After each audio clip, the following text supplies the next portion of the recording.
शांति। आज 12 जनवरी 2024 की बाबा की साकार मुरली है। मुरली के महावाक्य हैं, मीठे बच्चे अपने को आत्मा समझ आत्मा भाई से बात करो, ऐसी दृष्टि पक्की करो तो भूत प्रवेश नहीं करेंगे। जब कोई में भूत देखो तो उससे किनारा कर लो। प्रश्न है, बाप का बनने के बाद भी आस्तिक और नास्तिक बच्चे हैं, वह कैसे? उत्तर है, आस्तिक वह है जो ईश्वरीय कायदों का पालन करते, देही अभिमानी रहने का पुरुषार्थ करते, और नास्तिक वह है जो ईश्वरीय कायदों के खिलाफ भूतों के वश हो आपस में लड़ते झगड़ते हैं। दूसरी पॉइंट है, आस्तिक बच्चे देह सहित देह के सब संबंधों से बुद्धियोग तोड़ अपने को भाई भाई समझते हैं। नास्तिक देह अभिमान में रहते हैं। ओम शांति। पहले पहले बाप बच्चों को समझाते हैं कि हे बच्चे, बुद्धि में सदा याद रखो कि शिव बाबा हमारा सुप्रीम बाप भी है, सुप्रीम शिक्षक भी हैं, सुप्रीम सद्गुरु भी हैं। यह पहले पहले बुद्धि में ज़रूर आना चाहिए। हर एक अपने को जान सकते हैं कि हमारी बुद्धि में आया वा नहीं। अगर बुद्धि में याद आता तो आस्तिक हैं, नहीं आता है तो नास्तिक हैं। स्टूडेंट की बुद्धि में फट से आना चाहिए कि टीचर आया है। घर में रहते हैं तो वह भूल जाता है। उस रुहाब से बहुत कोई मुश्किल समझते हैं कि हमारा सुप्रीम बाबा आया हुआ है, वह टीचर भी है और वापस ले जाने वाला सद्गुरु भी है। याद आने से खुशी का पारा चढ़ेगा, नहीं तो अपने ही दुख दर्द दुनिया की छीछी बातों में भिन्न भिन्न ख्यालात में बैठे रहते हैं। दूसरी बात, बहुत करके बच्चों से पूछते हैं कि विनाश में बाकी कितना समय है। बोलो, यह पूछने की बात नहीं है। पहले तो यह हमको किसने समझाया है उनको जानो। पहले बाप का परिचय दो। आदत पड़ी हुई होगी तो समझाएंगे, नहीं तो भूल जाएंगे। बाप कितना कहते हैं, अपने को आत्मा समझो, दूसरे को आत्मा की दृष्टि से देखो, परंतु वह दृष्टि नहीं ठहरती। रुपये से एक आना भी मुश्किल बैठता, जैसे बुद्धि में ठहरता ही नहीं है। यह कोई बाप श्राप नहीं देते, यह तो बाप समझाते हैं कि ज्ञान बहुत ऊंचा है। राजा स्थापन होते हैं, रंक से लेकर राव बनते हैं। राव थोड़े बनते हैं, बाकी रंक नंबरवार होते हैं। लास्ट नंबर वाली की बुद्धि में कोई बात बैठ न सके। तो पहले जब किसको भी समझाते हो तो शिव बाबा का जो 32 गुणों वाला चित्र बनाया है उस पर समझाना चाहिए। उसमें भी लिखा हुआ है सुप्रीम फादर, सुप्रीम टीचर, सद्गुरु हैं। पहले जब यह निश्चय होगा कि समझाने वाला सुप्रीम फादर है तो फिर संशय नहीं लाएंगे। बाप बिगर यह स्थापना कोई कर न सके। तुम जब समझाते हो कि यह स्थापना हो रही है तो उन्हों की बुद्धि में यह ज़रूर आना चाहिए कि इन्हों को समझाने वाला कोई है। कोई मनुष्य मात्र तो ऐसे कह न सके कि यह राज्य स्थापन हो रहा है। तो पहले पहले बाप का निश्चय पक्का कराना है। हमको परमात्मा बाप पढ़ाते हैं। यह कोई मनुष्य मत नहीं है, यह ईश्वरीय मत है। नई दुनिया तो ज़रूर बाप द्वारा ही स्थापन होगी। पुरानी दुनिया का विनाश यह भी बाप का ही काम है। यह निश्चय जब तक नहीं होगा तो पूछते ही रहेंगे कि कैसे होता है। इसलिए पहले पहले तो श्रीमत की बात बुद्धि में बिठानी पड़े, तब आगे समझ सके। नहीं तो मनुष्य मत समझ लेते हैं। हर एक मनुष्य की मत अलग है, मनुष्यों की मत एक हो न सके। इस समय तुमको मत देने वाला एक ही है। उनकी श्रीमत पर कायदे सिर चलना वह भी बड़ा मुश्किल है। बाप कहते हैं, देही अभिमानी बनो। ऐसा समझो कि हम भाई भाई से बात करते हैं तो फिर लड़ना झगड़ना कभी हो न सके। देह अभिमान में आया समझो नास्तिक। देही अभिमानी नहीं है तो वह नास्तिक है। देही अभिमानी बने तो समझो आस्तिक है। देह अभिमान बहुत नुकसानकारक है। जरा भी लड़ते झगड़ते हैं तो समझो नास्तिक है। बाप को जानते ही नहीं, क्रोध का भूत है तो नास्तिक ठहरा। बाप के बच्चों में भूत कहाँ से आया, वह आस्तिक नहीं ठहरा। भल कितना भी कहे हमारा बाप में प्यार है, परंतु ईश्वरीय कायदे के खिलाफ बात करते तो उन्हें रावण संप्रदाय का समझना चाहिए। देह अभिमान में है, कोई में भूत देखो व दृष्टि खराब देखो तो हट जाना चाहिए।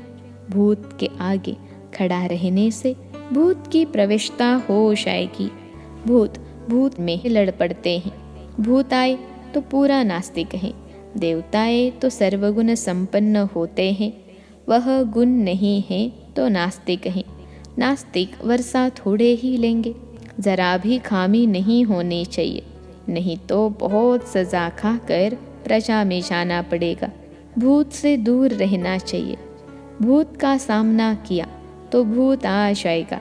भूत से कभी सामना नहीं किया जाता है, उनसे शास्त्रीय बात भी नहीं करनी चाहिए। बाप कहते हैं यह ही भूतों की दुनिया। भूत जब तक निकले नहीं है तो सजाएं भी खानी पड़ेंगी, पद भी पा नहीं सकेंगे। लड़ाई तो एक ही है, कोई राव बन जाते हैं, कोई रंक बन जाते हैं। राव की दुनिया थी, अभी रंकों की दुनिया है। सब में भूत है। भूत निकालने का पूरा पुरुषार्थ करना चाहिए। बाबा मुरली में बहुत समझाते हैं, किस्म किस्म के स्वभाव होते हैं, बात मत पूछो। तो प्रदर्शनी आदि में पहले पहले बाप का परिचय देना है। बाप कितना लवली है, वह हमको ऐसा देवता बनाते हैं। गायन भी है, मनुष्य से देवता किए। देवताएं थे सतयुग में तो जरूर उनसे पहले कलयुग था। यह सृष्टि चक्र का ज्ञान भी तुम बच्चों की बुद्धि में अब है। वहाँ यह ज्ञान इन देवताओं में नहीं रहेगा। अब तुम नॉलेजफुल बनते हो, फिर पद मिल गया तो नॉलेज की दरकार नहीं। यह है बेहद का बाप, जिससे 21 पीढ़ी तुमको स्वर्ग का वर्षा मिलता है। तो ऐसे बाप को कितना याद करना चाहिए। बाबा सदैव समझाते हैं कि हमेशा समझो कि शिव बाबा हमको समझा रहे हैं। शिव बाबा इस रथ द्वारा हमको पढ़ा रहे हैं। वह हमारा बाप, टीचर, गुरु है। यह है बेहद की पढ़ाई। तुम समझते हो, पहले हम तुच्छ बुद्धि थे। इस कॉलेज का कोई को ज़रा भी पता नहीं है, इसलिए समझाने के समय अच्छी तरह से घोट घोट कर समझाओ। श्री कृष्ण की तो बात ही नहीं, बाप ने समझाया है। श्री कृष्ण का कोई चरित्र है ही नहीं सिवाय शिव बाबा के। ब्रह्मा, विष्णु, शंकर के भी चरित्र हो न सके। चरित्र है ही एक का, जो मनुष्य से देवता बनाते हैं, विश्व को हेविन बनाते हैं। तुम उस बाप की श्रीमत पर चलते हो, बाप के मददगार हो। बाप नहीं होता तो तुम कुछ भी कर नहीं सकते। तुम अभी वर्थ नॉट पेनी से वर्थ पाउंड बन रहे हो। अब नंबरवार पुरुषार्थ अनुसार तुम सब जान गए हो। तो पहले पहले है बाप का परिचय। सतयुग में देवताओं की बेहद की बादशाही है। उनके राज्य में और कोई था नहीं। अभी तो कलयुग है, कितने ढेर धर्म हैं। यह एक ही आदि सनातन देवी देवता धर्म कब स्थापन हुआ, यह कोई की बुद्धि में नहीं है। तुम बच्चों की भी बुद्धि में नंबरवार पुरुषार्थ अनुसार है। तो पहले बाप की महिमा पर अच्छी तरह से समझाना चाहिए। हम जानते हैं ज़रूर बाप से हमको पहचान मिली है। बाप कहते हैं सर्व का सद्गति दाता भी मैं हूँ। कल्प कल्प मैं तुम बच्चों को राय देता हूँ कि अपने को आत्मा समझो और मुझे याद करो, तो आत्मा पतित से पावन बन जाएगी। आत्म अभिमानी भव। दूसरे को भी आत्मा समझने से तुम्हारी क्रिमिनल आई नहीं होगी। आत्मा ही शरीर द्वारा कर्म करती हैं। हम आत्मा हैं, यह आत्मा है, यह पक्का करना है।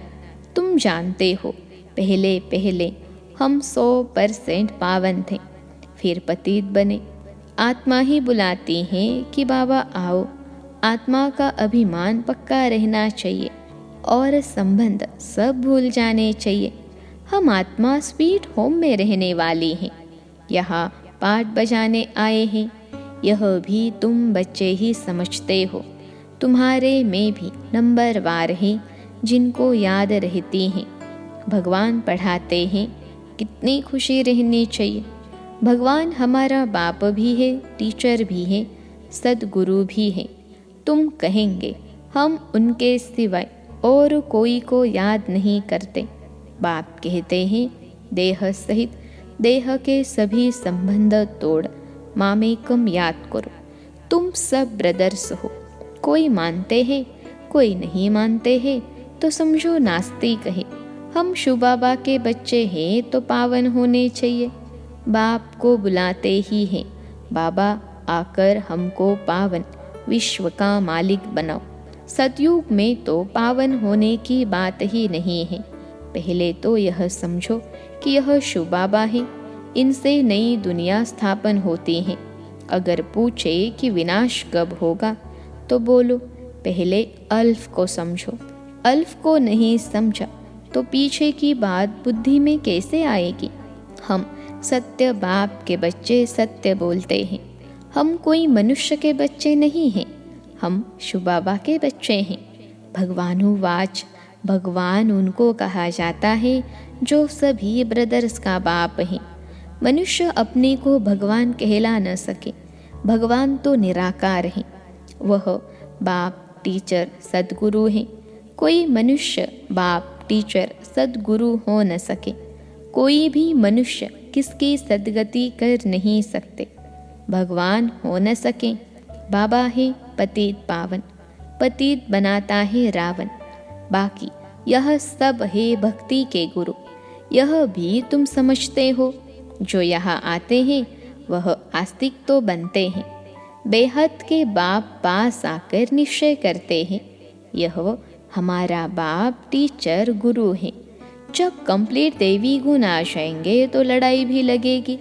समय अनुसार तुम खुद समझेंगे कि अब कर्मातीत अवस्था को पहुंच रहे हैं।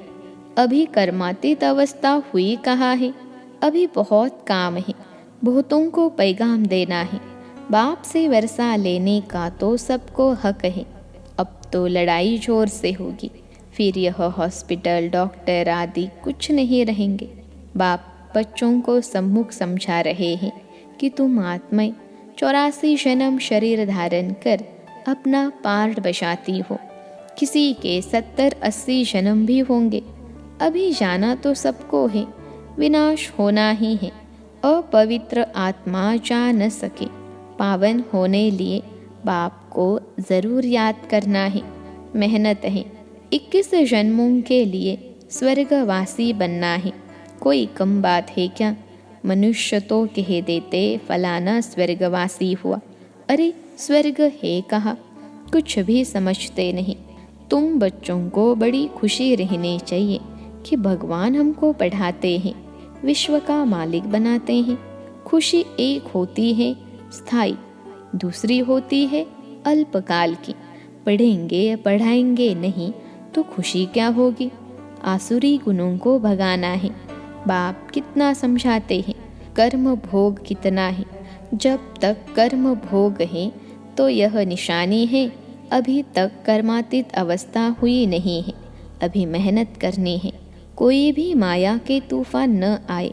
बच्चों को यह निश्चय है कि बाप ने हमको अनेक बार मनुष्य से देवता बनाया है। यह बुद्धि में आए तो भी अहो सौभाग्य।